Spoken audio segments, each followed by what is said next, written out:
Coming up on DC News Now at 4, protests on college campuses continue in the district. Students demanding that their school leaders take action. Plus, victims of crime in the DMV are eligible for compensation.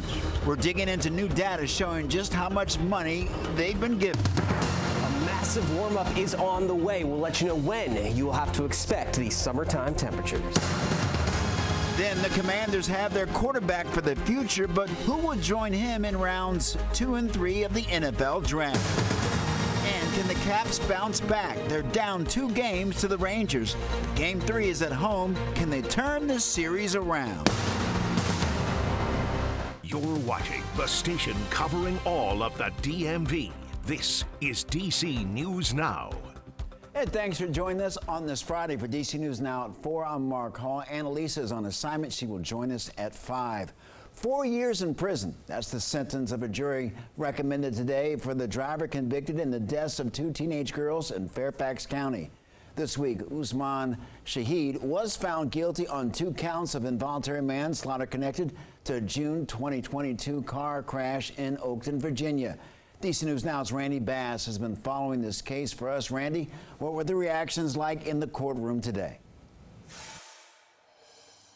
Yes, a small sigh of relief from those victims' families now knowing that Usman Shahed will spend some time behind bars for causing the crash that killed 2 Oakton High School freshmen back in June of 2022. We talked with some of those family members outside the courthouse today. They say their feelings right now are complicated when it comes to this case and how they're feeling about it. But at the end of the day, they say there really is no sentence that can bring their girls back. We've been following this case all week and want to revisit some of the details about how we got here, wrapping up a 2-week-long, very emotional trial for everybody involved. The final sentencing from the judge is still to come, but it's not likely that the judge will change the sentence the jury decided on.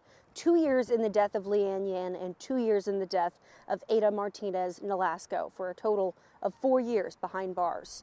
Prosecutors say then 18-year-old Usman Shahed was driving on a learner's permit at speeds faster than 80 miles per hour along Blake Lane before the crash. His car hit another car turning left at a yellow light. The 2 cars spun out of control, hitting 3 teenage girls, killing 2 of them. The 3rd girl, who survived the crash, spoke before the court yesterday, also giving statements to the families of the victims and the defendant, along with Usman Shahed himself, who said he was very sorry, deeply sorry, and regretful of his actions. The court today bringing some justice and accountability for that deadly crash that happened nearly 22 months ago now. As for what's next, the judge will await what's called a pre-sentence report here in the state of Virginia. The official sentencing date is set for July 19th. In Fairfax, I'm Randy Bass, DC News Now. All right, Randy, thank you. Taking a live look outside of Roslyn. The sun is shining, though we've seen clouds for most of the day. Let's head over to meteorologist Damon Matson with the first look at our forecast. Damon, for a lot of folks, the weekend is already underway. How are things looking for the rest of the evening? Well, for those folks, Mark, it's a comfortable start to the evening, no question. That sunshine is making it feel pretty pleasant out there across D.C. and many of our eastern locations in the DMV that saw more clouds yesterday. But today it's the total opposite, as we have had more of that clearing. There it is, less cloud cover across much of the I-95 corridor. But as you look back to the west, that was where we had sunshine yesterday. But today, the cloudiness prevails across much of Virginia, up into the eastern panhandle, and then into western Maryland as well. So we flipped around the cloud cover, and that being the case, earlier today there was a slight temperature divide, but since then, well, we have warmed things up across the board with widespread 60s here, so that's what's making it a very comfortable late afternoon, now going into the evening. And in the districts, well, we have a couple of big sporting events happening, so maybe you're headed out to one of those, or you have other plans regardless, as we get ready that first game here at home for the Capitals, heading out toward Capital One Arena. Things are looking good. We'll hold on to those 60s as you enter into the rink. And then if you're headed down to watch the Washington Spirit later on this evening, and that's outdoors. Oh yes, definitely staying pleasant, though we'll see a little increase in cloud cover as we head later in the game and into the start of the night. Now, this cloud cover is a little bit of a sign of things to come. Will we see rather cloudy conditions across the board on your Saturday, and are we still gearing up for quite a warm-up before the weekend is over? We'll have a full look at your forecast coming up here in just a bit.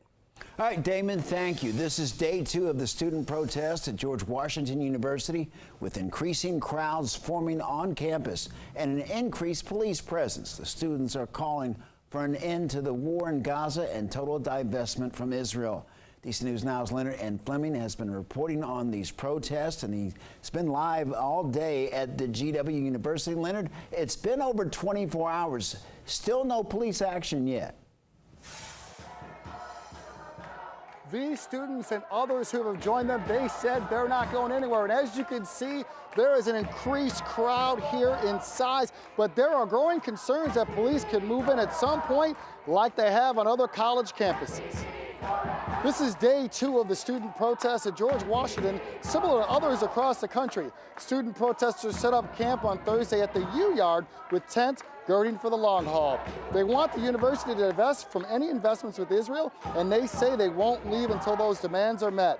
2 students, one Palestinian, one Jewish, expressed conflicting views on the protesting. We are speaking against genocide, we are speaking against violence, we are speaking against the killing and the targeting of innocent people. I think that it's just extremely worrying that such a wide and dangerous crowd is being drawn into an area where, you know, where my home is.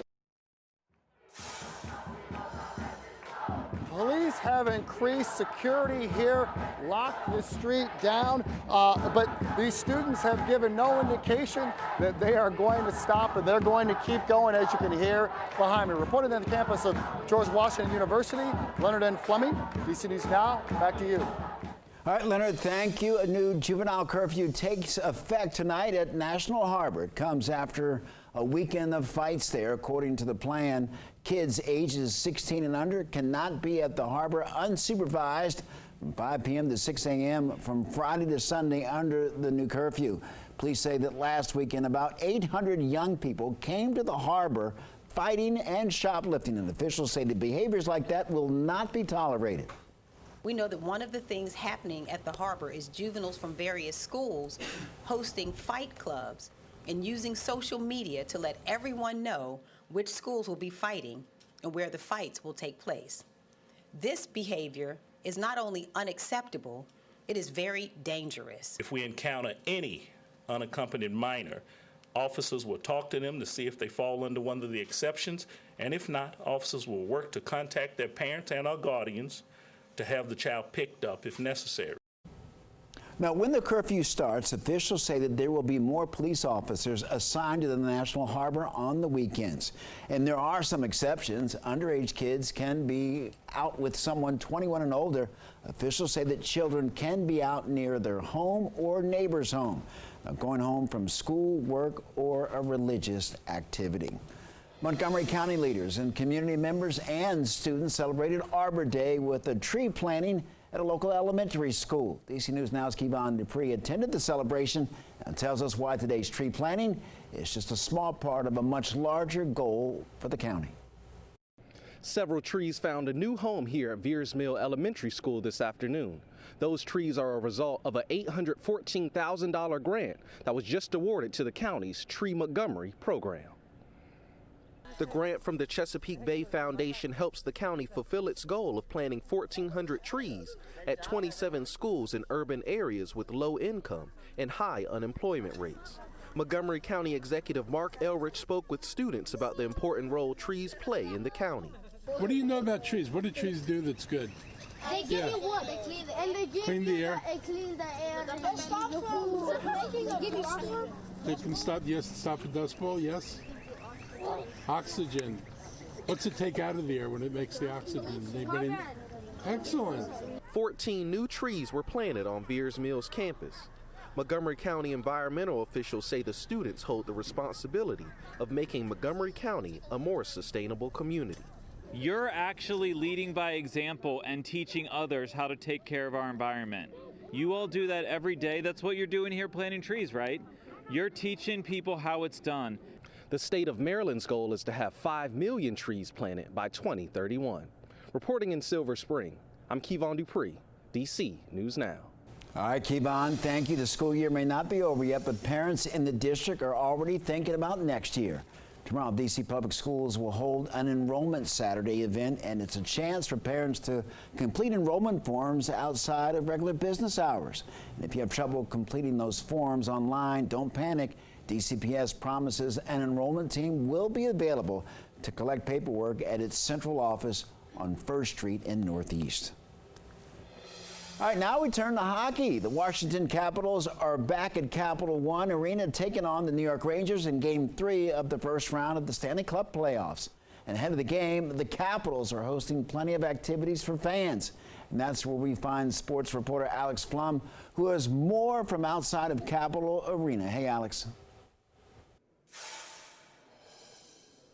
Yeah, Mark, Caps fans are used to being in the playoffs. They've been in the playoffs 15 of the last 17 years, but they weren't in it last year. So fans are especially excited to see the Caps back out on the ice here at Capital One Arena tonight. And we caught up with some of them before the game, and they said they are ready to rock the red.